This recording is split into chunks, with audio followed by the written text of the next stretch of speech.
Alright guys, let's do a take 3. Sorry that my connection was not working with the Facebook Live, but I still wanted to get you guys this tutorial, so I'm just going to go ahead and video it here and upload it. If you guys have questions, just go ahead and comment below, and I'll make sure to get to those later today. So as I was talking about in our first Facebook Live video was the nail preparation, and this is going to be really important no matter what type of nail product you're putting on, whether it be nail polish, one of the vinyl wraps here, or TruShine gel. And this is going to be really important to make sure that you have a really clean base before you put any product on. So the first thing you want to do is shape your nail. Use the nail file to get the shape and length that you would like. And then what you're going to want to do is press your cuticles. So everybody has a little bit of skin that grows from their cuticle line onto their nail. This is called an invisible cuticle. If you leave it on your nail, then any sort of product you put on, nail polish, wrap, or otherwise, is going to adhere to that skin rather than the nail itself, which means that over time, it's going to get water under it. It's going to chip and peel a lot quicker than if it actually stuck down to the nail itself. So just go ahead and press those cuticles back. You can use a wood stick. You can use a cuticle pusher. I have a metal one here as well. If you're finding that you're having some resistance or that skin isn't coming off well, what you can do is actually get a product called Cuticle Remover. I have a Sally Hansen brand one. I got at Target for about $5. But you can get them all over the place, and it's just going to help you to loosen up that skin and give it a little bit of an easier time removing it off of your nail. So I've already done these steps. And then I went to the sink and washed my hand with Dawn dish soap. You really like to pick a soap that is non-moisturizing, doesn't have any sort of lotions or anything in it, so that you can remove all the excess hand and fingernail oils from your hands before you get started. The next step would be to grab an alcohol pad or rubbing alcohol with a cotton swab and go ahead and cleanse those nails really well. Now, once your nails are completely dry of alcohol and water, then you can get started with your next steps. So I'm going to start today with a nail wrap tutorial. This is actually 2 different half sheets of a total nail wrap sheet. So if you were to pretend that this were the same pattern here, you'd actually get 20 strips on one sheet, which is going to give you anywhere from 2 to 3 manicures or potentially even some pedicures if you'd like to try these on your toes. Now, each individual little strip should give you 2 manicures unless you've got really long nails. Mine are about a medium length, so I do get 2 uses out of 1 strip. And what I did was just took some scissors here and cut right down the middle. So I could use 1/2 for my left hand and 1/2 for my right hand.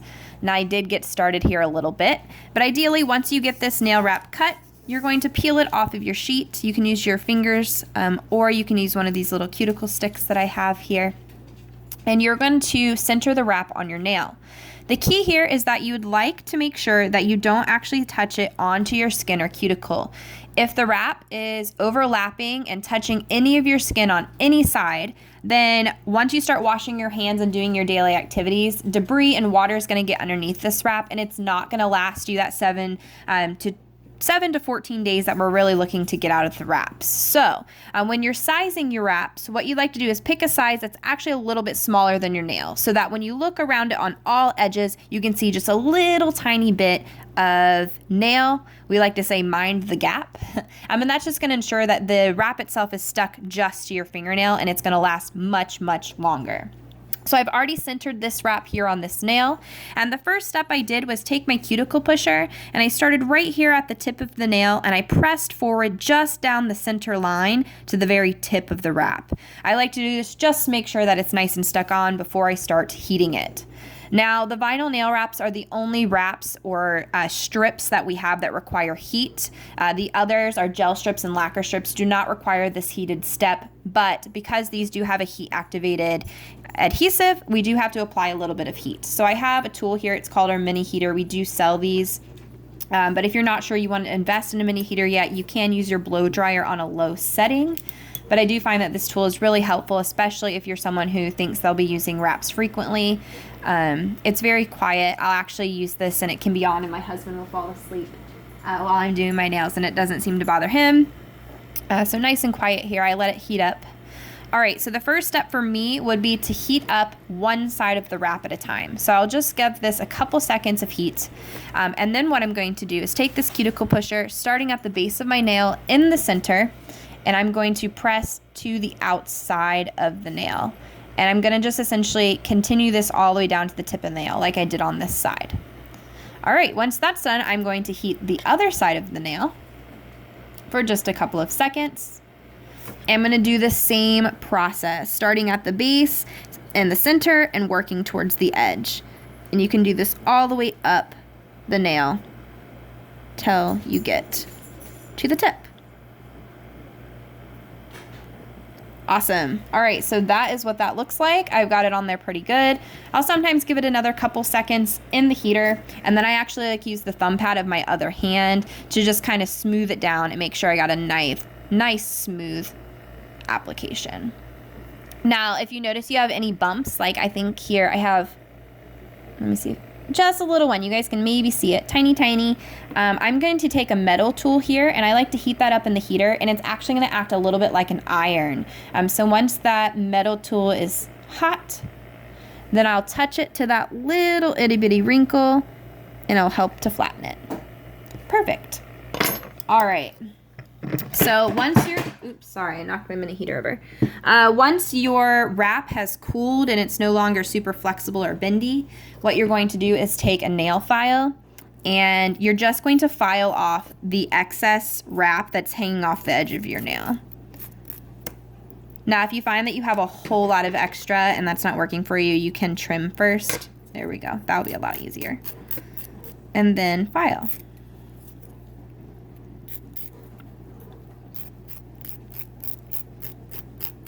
Now you do want to do this in a downward motion rather than a side to side like this, just to make sure that you don't rough up the edge of the wrap, and you don't want it to be jagged.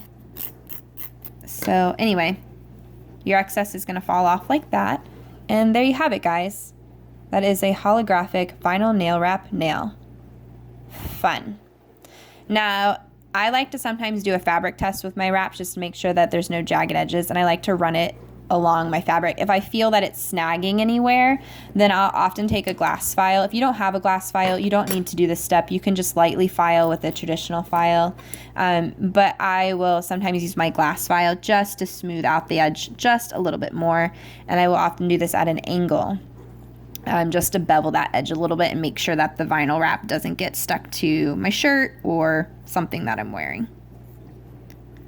All right. Pretty. All right, guys, so we're going to move on from nail wraps to our TruShine gel.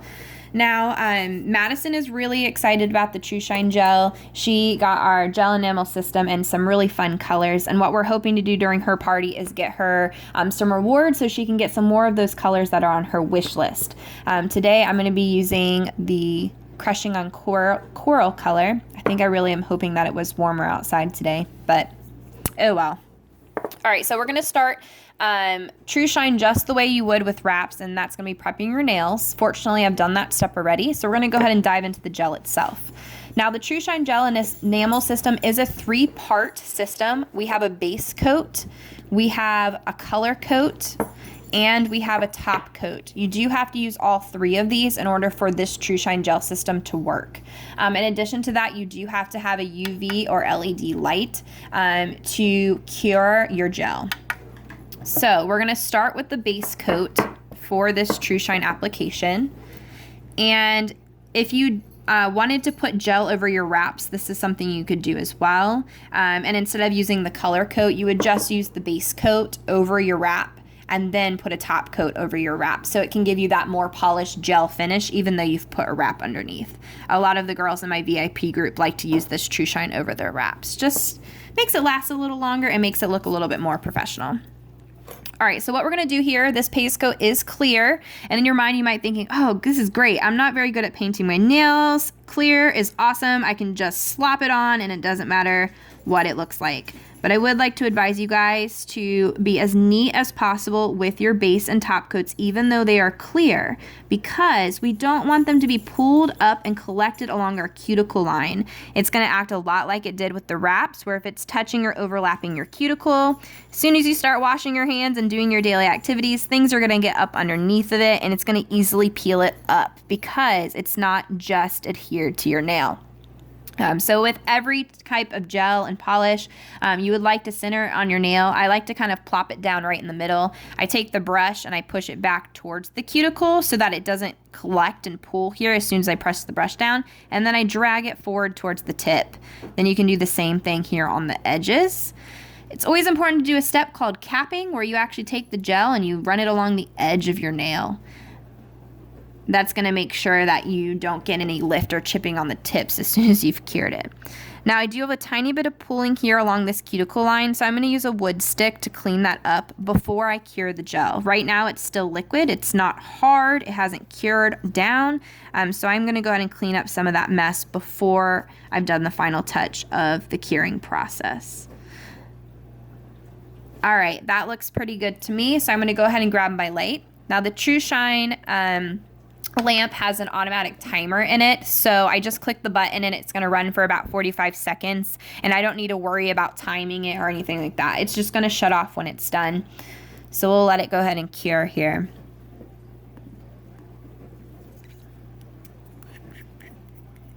Now these TruShine products should give you at least 7 days. A lot of my ladies get even longer than that. You can get up to 14 or more days out of TruShine products. I normally don't keep it on that long just because I don't typically like the look of nail growth. So as soon as my nails start growing out, you start seeing that naked nail behind it. And I often like to change my products about every 6 to 7 days. But I think the longest I ever had TruShine on was 18 days. All right, so my timer has run out, which means it is now time that I can put on a color coat.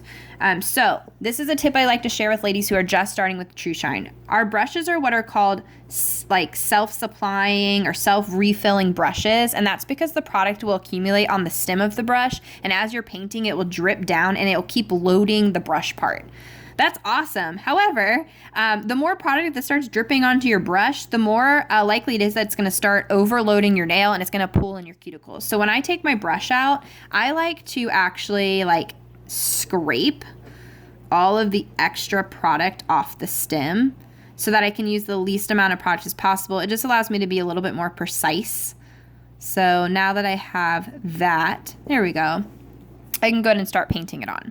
So I'm going to do the same process that I did with the base coat. I like to stick it down in front of my cuticle by a little bit, and then I like to take the brush and I push it back a little bit. There we go.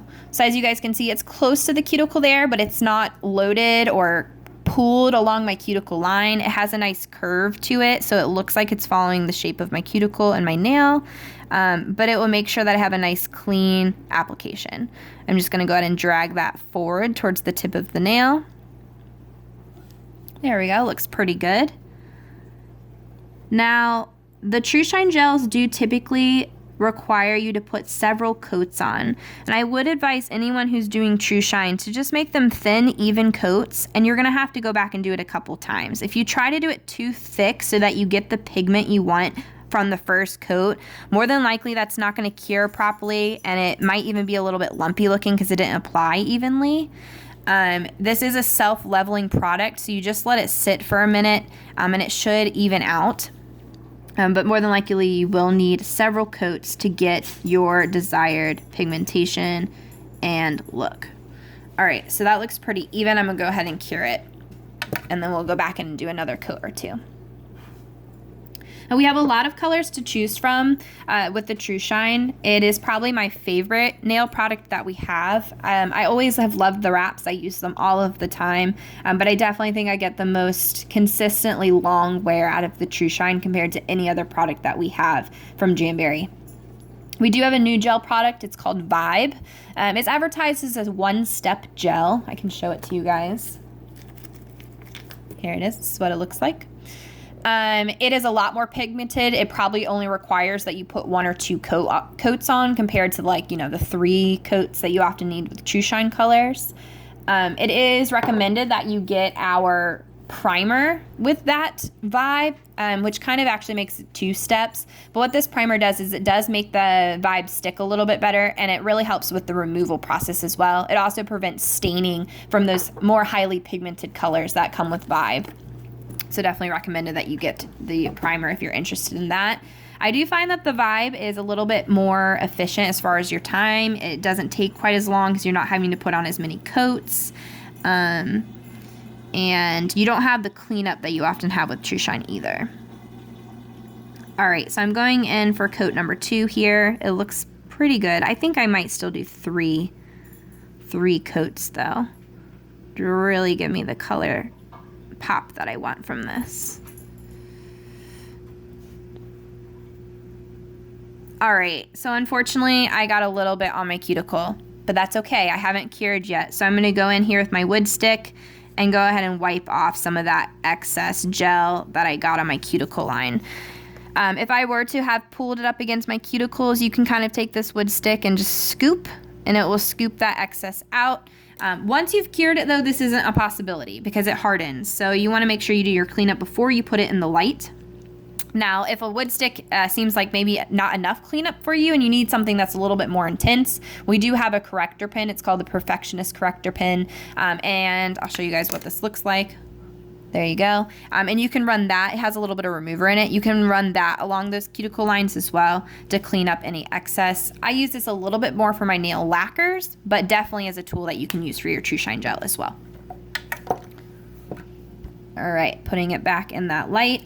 And like I said, I think I'm gonna do one more coat before I really get the color that I really wanted to see out of this.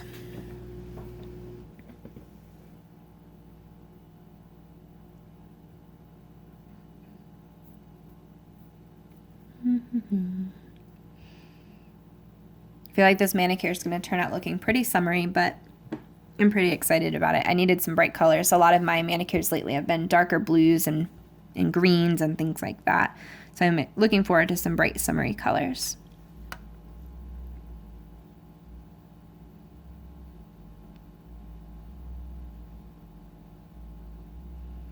All right, let's go in here for coat number 3. Clean that brush off a little bit. I have never actually worn this color. I've had it for some time, but I haven't put it on before. I'm really excited to use it.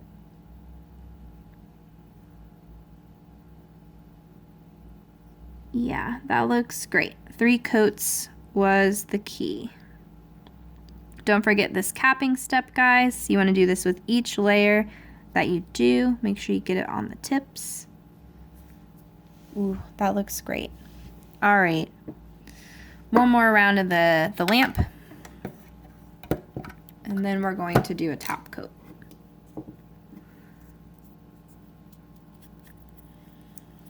We have 2 different types of top coats. There's one that's going to give you a very glossy look, and we also have a matte top coat. So if you like that kind of matte, non-shiny finish to your nails, we do have that option for you as well.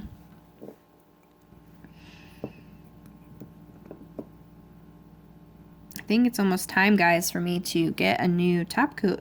I'm running out.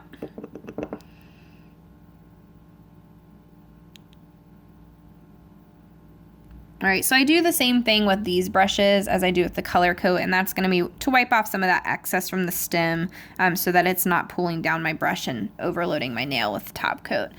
So I'm gonna press that down just like I did with my color and my base, and then I'm gonna press it back to the edge of my color and then drag it forward. And then I'm gonna go ahead and bring it along the sides. There we go. Do the same thing over here. Now you do want to make sure that you cover all of your color coat so that it kind of closes it, encapsulates it in, so that you get that really nice glossy finish to your color. There we go. Just making sure it's nice and even and spread well. I'm gonna go ahead and cap that nail.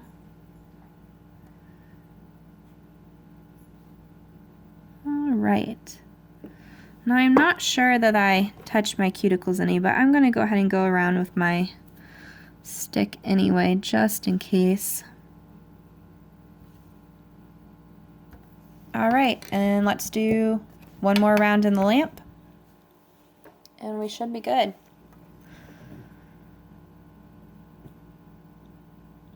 Excited to see how this turns out.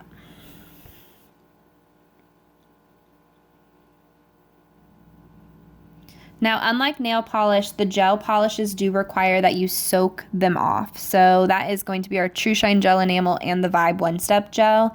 You do have to soak it off.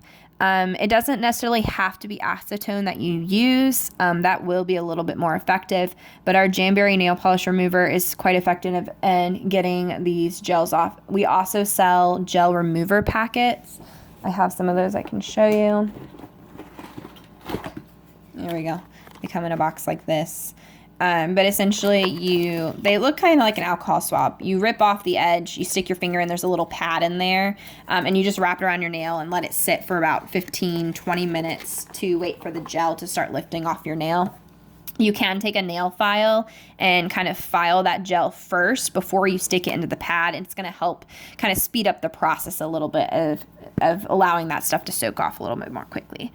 So once you're done curing your top coat, you might have a little tackiness to it. That's normal. You just want to go back to your alcohol swab or pad and just wipe off the excess residue.